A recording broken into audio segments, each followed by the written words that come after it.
तो जी देवप्रयाग में हमने रघुनाथ मंदिर जी के दर्शन कर लिए हैं, जिसमें पूरी की पूरी जो शैली थी वो नागर शैली थी।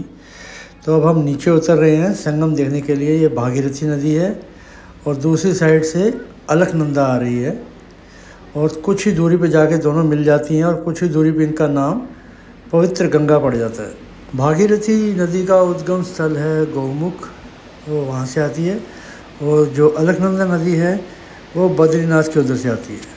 और ये हम सब का दायित्व बनता है कि माँ गंगा को हमेशा साफ़ बना के रखें, यहाँ पे साफ़ सफाई स्वच्छ एकदम बना के रखें, ताकि जो हमारी आने वाली पीढ़ियाँ हैं वो भी इसका आनंद ले सकें।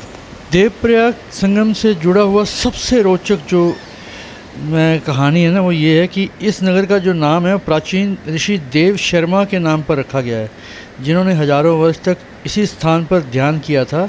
ऐसा माना जाता है कि भगवान विष्णु जो बाद में भगवान राम के रूप में अवतरित हुए, देव शर्मा की भक्ति से इतने प्रसन्न हुए कि वह उनके सामने प्रकट हुए और उस स्थान को आशीर्वाद देकर उसका नाम दिव्य प्रयाग संगम स्थल रखा गया।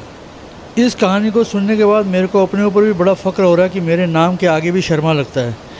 इससे हिंदू पौराणिक कथाओं के अनुसार राजा भगीरथ ने अपने पूर्वजों को मुक्ति दिलाने के लिए स्वर्ग में स्थित दिव्य नदी गंगा को पृथ्वी पर लाने के लिए कठोर तपस्या की। उनकी प्रार्थना स्वीकार हुई, लेकिन नदी का प्रवाह इतना प्रचंड था कि पृथ्वी के विनाश का खतरा मंडरा रहा था।